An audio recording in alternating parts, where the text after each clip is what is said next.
캠프 수요 오전 아름다운 동행에 오신 여러분들 진심으로 환영하고 축복합니다. 아름다운 동행은 하나님의 말씀을 통해서 그 말씀이 우리에게 어떻게 다가오고 과연 우리는 그 말씀을 통해서 어떻게 살아가야 할 것인가를 고민하는 시간입니다. 혹시 여러분들 궁금하신 거나 질문이 있으신 분들은 댓글로 달아주시면 제가 아는 범위 안에서 성심성의껏 답변해 드리도록 하겠습니다. 오늘 시작함에 앞서서 이런 찬양이 생각이 났어요. 평안을 너희에게 주노라. 여러분들 그 찬양 아시죠? 함께 부르고 말씀을 이어가도록 하겠습니다. 평안을 너희에게 주노라. 세상이 줄 수 없는 세상이 알 수도 없는 평안 평안 평안 평안을 내게 주노라. 사랑을 너에게 주노라. 세상이 줄 수 없는 세상이 알 수도 없는 사랑 사랑 사랑 사랑을 내게 주노라.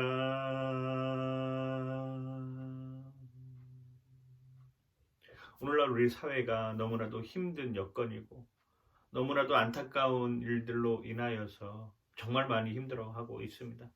특별히 코로나19 바이러스로 인하여서 수많은 사람들이 그 병에 시달리고 있고 그 병 때문에 아파하고 있고 또 그 병을 치료하기 위해서 정말로 각계각처에서 고군분투하는 모습을 보게 됩니다. 이러한 상황 가운데 과연 우리는 어떤 모습으로 하나님 앞에 서 있어야 할 것인가 고민하는 순간이 되길 바라고요. 특별히 오늘 2020년 2월 26일은 사순절이 시작하는 제2의 수요일입니다. 예수 그리스도께서 십자가를 달려 죽으시는 그 마지막 역사의 순간 앞에 40일 전에 하나님 앞에 내 죄를 고백하며 죄를 뿌리는 제2의 수요일 사순절의 시작을 알리는 이 수요일 아침에 여러분들의 삶 속에서 정말로 하나님의 은혜와 사랑이 풍성하길 주님의 이름으로 간절히 축원하고 축복합니다. 오늘 함께 하실 말씀은 로마서 3장 19절에서 31절까지의 말씀입니다. 오늘 로마서 3장 19절에서 31절까지의 말씀을 다 같이 한 목소리로 읽어보도록 하겠습니다. 로마서 3장 19절에서 31절까지의 말씀입니다. 우리가 알거니와 무릇 율법이 말하는 바는 율법 아래에 있는 자들에게 말하는 것이니 이는 모든 입을 막고 온 세상으로 하나님의 심판 아래에 있게 하려 함이라. 그러므로 율법의 행위로 그의 앞에 의롭다 하심을 얻을 육체가 없나니 율법으로는 죄를 깨달음이니라. 이제는 율법 외에 하나님의 한 의가 나타났으니 율법과 선지자들에게 증거를 받은 것이라. 곧 예수 그리스도를 믿음으로 말미암아 모든 믿는 자에게 미치는 하나님의 의니 차별이 없느니라. 모든 사람이 죄를 범하였음에 하나님의 영광에 이르지 못하더니 그리스도 예수 안에 있는 속량으로 말미암아 하나님의 은혜로 값없이 의롭다 하심을 얻은 자 되었느니라. 이 예수를 하나님이 그의 피로 믿음으로 말미암는 화목제물로 세우셨으니 이는 하나님께서 길이 참으시는 중에 전에 지은 죄를 간과하심으로 자기의 의로우심을 나타내려 하심이니 곧 이때에 자기의 의로우심을 나타내사 자기도 의로우시며 또한 예수를 믿는 자를 의롭다 하려 하심이라. 그런즉 자랑할 때가 어디냐? 있을 수가 없느니라. 무슨 법으로냐? 행위로냐? 아니라 오직 믿음의 법으로니라. 그러므로 사람이 의롭다 하심을 얻을 것은 율법의 행위에 있지 않고 믿음으로 되는 줄 우리가 인정하노라. 하나님은 다만 유대인의 하나님이시냐? 또한 이방인의 하나님은 아니시냐? 진실로 이방인의 하나님도 되시느니라. 할례자도 믿음으로 말미암아 또한 무할례자도 믿음으로 말미암아 의롭다 하실 하나님은 한 분이시니라. 그런즉 우리가 믿음으로 말미암아 율법을 파기하였느냐? 그럴 수 없느니라. 도리어 율법을 굳게 세우느니라. 아멘. 로마서 1장, 2장, 3장은 똑같은 이야기를 우리에게 전해주고 있습니다. 너도 죄인이고 나도 죄인이고 우리 모두 다 죄인이다라고 하는 사실을 우리에게 알려주고 있는 것이죠. 그 죄는 이루 말할 수 없는 죄를 짓고 살아가는 것입니다.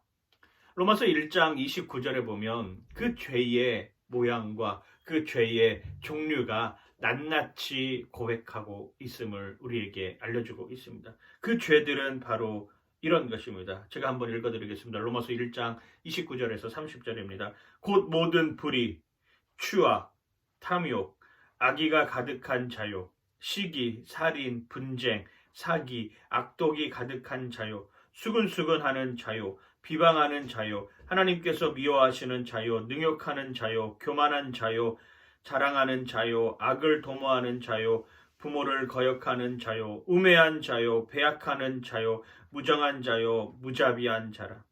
그들이 이 같은 일을 행하는 자는 사형에 해당한다고 하나님께서 정하심을 알고도 자기들만 행할 뿐 아니라 또한 그럴 일을 행하는 자들을 옳다 하느니라. 로마서 1장, 2장, 3장을 읽으면서 우리가 알 수 있는 것은 바로 모든 사람이 죄인이다라고 하는 것이죠. 인간이 가지고 있는 착함, 인간이 도덕적, 윤리적으로 가지고 있는 신실함, 인간이 머릿속으로 생각하는 이성과 지식이라고 하는 것, 이러한 것들로는 절대로 천국에 들어갈 수 없다라고 하는 것을 분명하게 거듭거듭 강조하고 있는 것입니다. 이런 인간의 추악된 모습을 생각하면서 제가 죄의 바이러스라고 하는 시를 한 편 써 보았습니다. 한번 여러분들께 읽어드리도록 하겠습니다. 제목, 죄의 바이러스. 죄의 바이러스가 살아서 오네. 저 멀리 서 있다가 바람처럼 살며시 조용히 오네. 거짓, 교만, 냉혹, 능욕, 돕기, 무자비, 분쟁, 불의, 비난, 비방, 비열, 시기, 살인, 속임, 사기, 악독, 악의, 욕망, 우둔, 우매, 자랑, 잔인, 추악, 탐욕 등 죄의 바이러스가 끝없이 오네. 그 죄의 바이러스를 퇴치할 유일한 백신은 예수밖에 없네. 이런 시를 한번 적어봤습니다. 그렇습니다. 인간이 가지고 있는 것은 죄성이라고 하는 것이죠. 부인할 수 없는 사실인 것 같습니다. 그 죄를 깨닫게 하는 것이 무엇일까요? 그렇습니다. 그 죄를 깨닫게 하는 것이 바로 율법이라고 하는 것이죠. 인간은 스스로 자기를 구원할 수 없다라고 하는 것은 너무나도 잘 알고 있는 것입니다. 그런데 인간은 스스로 생각하기를 자기가 선하면, 자기가 도덕적으로 윤리적으로 깨끗하면, 자기가 지식을 가지고 어떤 과학의 논리를 통해서, 어떤 실험을 통해서, 가설을 통해서 어쩜 그런 것들로 구원을 받을 수 있을 것이라고 착각하며 살아간다라고 하는 것입니다. 내 안에는 선한 것이 없습니다. 내 안에는 악독이 가득하고, 내 안에는 불의가 가득하고, 내 안에는 추악함이 가득하고, 내 안에는 교만함이 가득합니다. 그런 저를 주님 용서해 주십시오. 그런 저를 주님 불쌍히 여겨 주십시오라고 이야기하는 것이 어쩌면 더 정직한 모습이라고 할 수 있는 것이죠. 그럼 오늘 본문에 나와 있는 것처럼 율법은 어떤 역할을 하느냐? 그 죄를 깨닫게 하는 것입니다. 율법으로 말미암아 그 죄가 드러나는 것이죠. 그 죄가 드러나면 우리는 어떤 반응을 보여야 됩니다. 하나님, 잘못했습니다. 저의 죄를 용서하여 주시옵소서. 하나님 품으로 달려가기를 소망합니다라고 고백해야 되는 것이죠.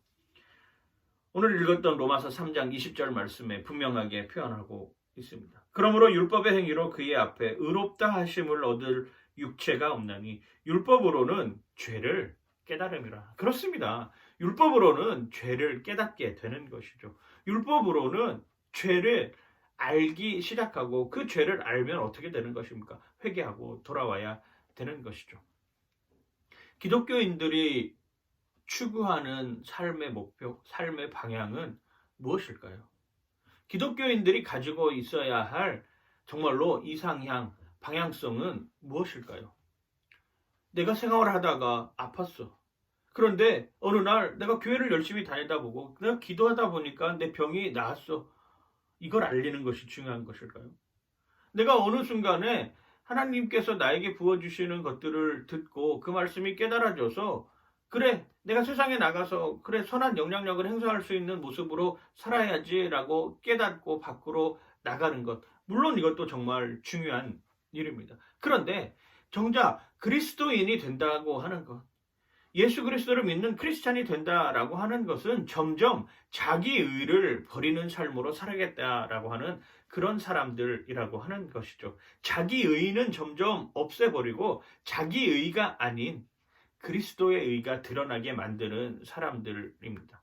요즘 우리나라에서는 코로나 바이러스로 인하여서 정말 어마어마한 일들이 일어나고 있습니다. 우리가 지금까지 상상하지 못했던 일들이 지금 현실 사회에서 일어나고 있는 것이죠. 이단이라고 하는 칭하는 그 무리들의 삶 속에서 이렇게 바이러스가 창궐함에도 불구하고 자신의 정체를 드러나지 못하는 사람들이 많아지고 있다라고 하는 것이죠. 정직하지 못한 모습이죠. 오히려 정직하게 떳떳하게 자신을 알리고 다른 사람들이 그것에 전파되지 않도록, 다른 사람들이 그 위험한 요소에 노출되지 않도록 자기를 드러내야 되는 것이 어쩌면 마땅한 일 아닌가요? 그럼에도 불구하고 아직도 숨기고 있다라고 하는 것입니다. 그들은 무엇이 두려웠을까요? 그들이 정말로 두려워하는 것은 무엇일까요? 그들이 생각하고 있는 이상향 유토피아는 과연 무엇일까요? 그러기에 그렇게 급급하게 숨기면서 살아가는 모습일까요? 참으로 안타까울 뿐입니다. 크리스찬의 삶이라고 하는 것은 어쩌면 인간으로서 행할 수 없는 그 모든 일들을 뛰어넘어서 믿어지는 삶을 살아가는 것이죠. 그리스도 앞에 자복하고 회개하고 그리고 그 율법의 기준으로 내 죄가 드러나고 내 죄성을 깨닫고 그로 말미암아 다시금 하나님께 돌아갈 수 있는 여건을 만드는 것, 그게 바로 우리가 살아가야 되는 삶의 방식, 이상향이라고 하는 것입니다. 자기 의로 살아가는 삶이 아닙니다. 그리스도의 의로 살아가는 삶이 바로 크리스찬이라고 하는 것이죠. 바이러스가 창궐하는 이때에 만약에 누군가가 약을 개발을 했다고 합시다. 누군가가 약을 개발해서 이 약을 먹으면 살 수 있습니다 라고 하는데 그 약 가지고 거래를 하기 시작을 합니다. 그 약 가지고 매매하듯이 마치 웃돈을 얹어줘야지만이 그 약을 살 수 있는 지경으로 내몰게 만드는 것, 이건 선의가 아니죠. 이건 불의입니다. 이건 악입니다. 그 사람이 약을 만들었다라고 하면 그 약을 통해서 많은 사람을 살려내는 것이 바로 어쩌면 그리스도인이 선한 능력을 가지고 행해야 할 가치이자 목표일 것입니다. 성경에도 분명하게 이야기를 하지 않습니까? 제사장들이 자신의 이득을 위해서 거기에 있는 양을 팔아먹고 또 환전을 해주면서 돈의 이득을 취하는 모습들, 결국 예수 그리스도는 그 환전상을 엎어버리는 모습을 우리는 너무나도 분명하게 알고 있는 것이죠. 무엇 때문에 그렇습니까? 자기 의를 드러내기 위해서 그렇다라고 하는 것이죠. 그것이 결국 율법의 잣대에 비추어 보면 다 죄라는 것을 깨달음에도 불구하고 죄가 죄인 줄도 모르는 상황으로 내몰게 만들어서 그것이 정말 죄인지 죄가 아닌지도 구별하지 못하는 상태로 혼미하게 만드는 삶의 모습들을 우리는 곳곳에서 보게 됩니다. 율법은 우리가 죄를 알 수 있도록 만드는 장치이죠. 그 율법이 모든 것을 다 이루어 놓는 것은 아닙니다. 율법을 다 지킬 수도 없을 뿐더러 그 율법을 다 지킨다고 하더라도 하나님 나라에 들어갈 수 있을지 없을지는 알 수 없는 것이죠. 어쩌면 하나님 나라에 들어가지 못하는 경우 율법을 통해서 자기의 의의를 드러내는 이러한 삶으로 사는 사람들에게는 더 이상 어쩌면 희망이 없는 삶을 살 수도 있다라고 하는 것입니다. 오늘 그 이야기를 우리에게 분명하게 보여주고 있습니다. 이제는 율법 외에 하나님의 한 의가 나타났으니 율법과 선지자들에게 증거를 받은 것이라. 율법 이상을 뛰어넘는 한 의가 우리에게 나타났다라고 분명하게 이야기를 하고 있습니다. 그 한 의가 누구입니까? 바로 예수 그리스도다라고 하는 것이죠. 이제는 율법 외에 한 의가 나타나서 그 한 의로 말미암아 우리가 다시금 살아날 수 있고 우리가 다시금 하나님 편에 설 수 있고 우리가 하나님과 동행할 수 있는 여지를 이미 만들어 놓았다라고 하는 것입니다. 이것이 우리에게 중요한 것이죠. 사도행전 4장 12절에 분명하게 이야기하고 있잖아요. 다른 이로서는 구원을 얻을 수 없나니 천하 인간에게 구원을 얻을 만한 다른 이름을 우리에게 주시지 않았다라고 분명하게 이야기를 하고 있습니다. 이것이 바로 구약에서 예언하였던 그 예언의 성취고 율법의 완성이라고 하는 예수 그리스도다라고 하는 것이죠. 우리는 분명히 알아야 됩니다. 예수 그리스도 이외에 다른 어떤 곳에서도 구원이 없습니다. 세상의 수많은 이단들이 다 주장하는 것이 무엇입니까? 내가 하나님이다. 내가 하나님의 삶을 살고 있다. 나가로 인해서 구원을 받을 수 있다라고 하는 것을 끊임없이 자신들은 이야기를 합니다. 그러나 정작 중요한 것은 예수 그리스도 이외에는 구원이 없다라고 하는 이 확실한 자기 정체성이 있어야 된다. 자기 믿음이 있어야 되는 것이 그것이 바로 신앙의 삶으로 살아가는 우리들의 모습이라고 하는 것입니다. 그것이 없으시는 자꾸 흔들리게 되는 것이죠. 돈에 흔들리게 되고 권력에 흔들리게 되고 내가 사랑하는 것에 흔들리게 되고 내가 추구하려고 하는 목표에 흔들리게 되고 내 가치에 흔들리게 되고 내 논리에 흔들릴 수밖에 없는 것이죠. 결국 그리스도인이라고 하는 것은 자기의 의를 포기하고 예수 그리스도의 의로 살아가는 삶이라고 하는 것입니다. 이것이 은혜이고 이것이 속량이라고 하는 것입니다. 분명하게 이야기를 하고 있습니다. 오늘 3장 23절에도 모든 사람이 죄를 범하였음에 하나님의 영광에 이르지 못한다라고 하는 것을요. 그렇습니다. 우리는 태생적으로 죄인입니다. 태생적으로 선한 존재가 아니라 태생적으로 죄인의 삶을 살아가고 있습니다. 그 죄를 깨닫게 하는 것이 바로 율법이고 그 율법을 통해서 죄가 깨달아지면 그 율법으로 말미암아 우리는 다시금 예수 그리스도께 회개의 기도를 올려드려야 되는 것이죠. 24절 말씀입니다. 그리스도 예수 안에 있는 속량으로 말미암아 하나님의 은혜로 값없이 의롭다 하심을 얻은 자 되었느니라.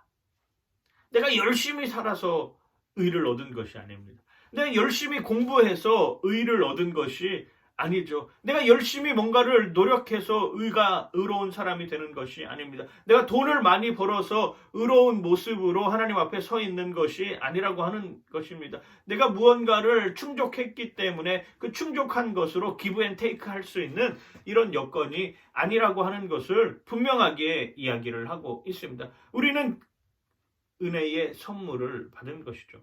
에베소서 2장 8절 9절에 나오는 그 말씀처럼 너희는 그 은혜의 말로 인하여 구원을 받았으니 이것은 너희에게서 행한 것이 아니요 하나님의 선물이라. 그러므로 이것이 누구든지 자랑의 거리가 되는 것이 아닙니다. 우리는 거저 받은 것을 거저 나누어 주는 통로의 역할에 불과하고 그냥 메신저의 역할에 불과하고 스피커의 역할에 불과한 것이죠. 내 의로 뭔가를 하겠다고요? 내 의로 뭔가를 이루겠다고요? 내 의로 유토피아를 건설하겠다고요? 부질없는 이야기라고 하는 것을 우리에게 분명하게 알려주고 있는 것입니다. 내 의가 아닙니다. 내 의는 점점 더 사라지고 하나님의 의가 계속 나에게 채워질 때 예수 그리스도의 그 보혈의 피가 나를 점점 채울 때 나는 죽고 예수로 사는 삶으로 살아가게 되는 것입니다. 이것이 우리에게 있어서 중요한 일이지 그 이상 그 이하도 아니라고 하는 것이죠. 내 의가 점점 사라지는 그 순간 하나님의 의, 예수 그리스도의 보혈의 능력의 피가 우리와 함께하고 있다라고 하는 것을 분명하게 보여줍니다. 그래서 뭐라고 표현을 합니까? 25절에 이 예수를 하나님이 그의 피로써 믿음으로 말미암는 화목제물로 세우셨으니 이는 하나님께서 길이 참으시는 중에 전에 지은 죄를 간과하심으로 자기의 의로우심을 나타내려 하심이니 26절입니다. 곧 이때에 자기의 의로우심을 나타내사 자기도 의로우시며 또한 예수를 믿는 자를 의롭다 하려 하심이라 이렇게 표현하고 있는 것 아니겠습니까? 과거의 제사가 어떤 모습이었습니까? 순양, 자기가 죄를 지으면 양이나 소나 염소나 없는 사람들은 비둘기라도 가지고 옵니다. 그리고 어떻게 하죠? 자기의 죄를 그 양이나 소나 비둘기에게 전가시킵니다. 스스로 자기가 잘못했다라고 하는 것을 고백하면서 그 죄를 그 양이나 소에게 전가시키는 것이죠. 그리고 그 양과 소를 제사장들이 잡아서 각을 뜨고 피를 사단에 뿌리고 하나씩 다 태워서 하나님 앞에 자신의 죄를 고백하는 삶의 모습을 우리는 구약으로부터 배워왔습니다. 그런데 그 구약으로부터 배워왔던 그 죄를 예수 그리스도께서 화목 제물이 되어서 찢기고 모든 피를 다 쏟아내시면서 사방에 풀어 흩어러 놓으시고 누구의 죄를 사하여 주셨다라고 하는 것입니다. 그렇습니다. 바로 저와 여러분의 죄를 다 사해 주셨다. 분명하게 이야기를 하고 있는 것이죠. 이게 우리가 받은 은혜의 선물입니다. 이게 바로 속량이라고 하는 단어로 나타날 수 있는 것이고 이것이 바로 은혜라고 하는 단어로 그 정점에 이르는 것입니다. 우리는 그 은혜에 의하여서 믿음으로 말미암아 구원의 선물을 받았습니다. 이 구원의 선물을 나의 노력이라고 치부해서는 안 되는 것이죠. 내가 뭔가를 열심히 해서 그걸 이루어냈다라고 말할 수 있는 처지도 못 된다라고 하는 것입니다. 왜? 내가 스스로 노력해서는 도저히 얻을 수 없는 것이죠. 하나님의 은혜와 하나님의 속량이 아니고서는 그것을 감당할 수 있는 여건이 안 된다라고 하는 것을 분명하게 우리에게 보여주고 있는 것이죠. 이게 사랑입니다. 이게 그 누구와도 바꿀 수 없는 사랑이라고 하는 것이죠. 수많은 이단들의 교주가 있고 그 교주들이 하는 이야기가 무엇입니까? 나에게 오면 구원을 받는다. 그런데 정작 그 교주는 자신의 배를 불려놓기만 하였지 아무도 구원하지 못했고 아무도 그 교주들이 십자가를 친 사람이 없으며 아무도 다른 사람을 위해서 화목제물이 되어서 피를 흘린 사람이 없다라고 하는 것을 우리는 분명히 알고 분명히 깨달아야 된다라고 하는 것입니다. 이것이 중요한 것입니다. 예수는 친히 우리를 위하여서 화목제물이 되셨습니다. 그리고 온 사방에 피를 흩어놓고 그리고 자기 스스로 십자가를 지심으로 말미암아 그 대업을 완성하셨던 것이죠. 전능하신 하나님이 그 일을 감당하셨습니다. 28절 29절 말씀입니다. 그러므로 사람이 의롭다 하심을 얻은 것은 율법의 행위에 있지 않고 믿음으로 되는 줄 우리가 인정하노라. 하나님은 다만 유대인의 하나님이시냐? 또한 이방인의 하나님은 아니시냐? 진실로 이방인의 하나님도 되시느니라. 먼저 선민이 되었다고 해서 그 선민 의식으로 말미암아 자기의 의를 드러내기 위해서 평생을 살아가면서 자신의 업적과 자신의 공로와 자신이 행했던 일들, 나는 말씀을 다 외우는 사람이다, 나는 11조를 그렇게 열심히 하는 사람이다, 나는 하나님 앞에서 어느 정도 보기에 부끄러움이 없는 사람이다, 내 의가 이만큼 올라와 있는데 내 의를 통해서 어쩌면 나는 천국에 갈 수 있다라고 생각했던 유대인의 삶과 오늘날 종교인으로서의 살아가는 삶의 모습이 별반 다르지 않다라고 하는 것을 우리에게 보여주고 있는 것이죠. 하나님은 유대인의 하나님뿐만 아니라 이방인의 하나님도 되시며 모든 인류를 구원하시기 위해서 십자가를 지셨다라고 하는 그 분명한 사실 앞에 우리는 통곡할 수밖에 없고 그분의 은혜에 감사할 수밖에 없고 그분을 사랑할 수밖에 없는 것이죠. 이게 그리스도인들이 가져야 할 신앙의 마음이라고 하는 것입니다. 자기의 의의는 없습니다. 자기 의로 이룰 수도 있는 것도 아무것도 없습니다. 자기 의로서는 도저히 나의 죄를 감당할 수도 없습니다. 이걸 분명히 깨달아야 된다라고 하는 것입니다. 여러분들 삶 속에서 그런 믿음의 모습들이 나타나기를 원합니다. 30절 31절입니다. 할례자도 믿음으로 말미암아 또한 무할례자도 믿음으로 말미암아 의롭다 하실 하나님은 한 분이시니라. 그런즉 우리가 믿음으로 말미암아 율법을 파기하느냐? 그럴 수 없느니라. 도리어 율법을 굳게 세우느니라 라고 이야기를 하고 있습니다. 갈라디아서 3장 8절 말씀에는 이렇게 표현을 하고 있습니다. 갈라디아서 3장 8절입니다. 또 하나님이 이방을 믿음으로 말미암아 의로 정하신 것을 성경이 미리 알고 먼저 아브라함에게 복음을 전하되 모든 이방인이 너로 말미암아 복을 받으리라 하였느니라. 아멘. 이미 이것은 구약에서부터 비롯된 사건이라고 하는 것이죠. 하나님이 왜 하나님이 될 수밖에 없느냐라고 하는 구약에 미리 다 이야기를 해놓았다라고 하는 것이죠. 그 예언의 성취가 예수 그리스도다라고 하는 것입니다. 흔히 사람들은 왜 예수가 예수여야 되냐라고 이야기하는 사람들이 있습니다. 그런데 이미 하나님께서는 구약의 사건, 구약의 예언들을 통해서 예수가 될 수밖에 없는 이야기들을 끊임없이 해놓았다라고 하는 것이죠. 오늘 우리는 그것을 믿는 것입니다. 그 예수를 믿는 것이죠. 그 구원에 약속된 메시아, 그분이 바로 한 분이신 예수 그리스도밖에 없다라고 하는 것입니다. 그 예수 그리스도가 이 땅에 오셔서 우리의 죄를 담당해 주셨고 그로 말미암아 우리는 은혜의 선물을 받고 우리는 속량과 그 은혜로 말미암아 살아갈 수 있는 존재라고 하는 것을 끊임없이 깨닫게 하는 것이죠. 그 과정 속에서 나타나는 율법도 우리의 죄를 알게 하고 그로 말미암아 우리가 하나님께로 돌아갈 수 있는 여지를 만들어 놓는 모습으로 우리에게 다가오고 있다라고 하는 것입니다. 그래서 어쩌면 율법을 굳게 세우느니라라고 표현하고 있는 것 아닐까요? 왜? 우리의 죄는 끊임없습니다. 내가 아무리 착한 일을 한다 할지라도 내가 아무리 선하게 살려고 할지라도 내가 정말로 다른 사람들 보기엔 나이스한 삶을 산다고 할지라도 인간은 태생적으로 악한 존재임에는 분명하기 때문입니다. 그걸 해결할 수 있는 방법, 그 죄에서 벗어날 수 있는 유일한 방법은 예수 그리스도밖에 없음을 고백하면서 이렇게 하고 혼탁한 세상에서 선한 영향력, 그리스도의 의의를 나타내기 위해서 살아가는 여러분들 되시길 주님의 이름으로 간절히 축원하고 축복합니다. 파이팅!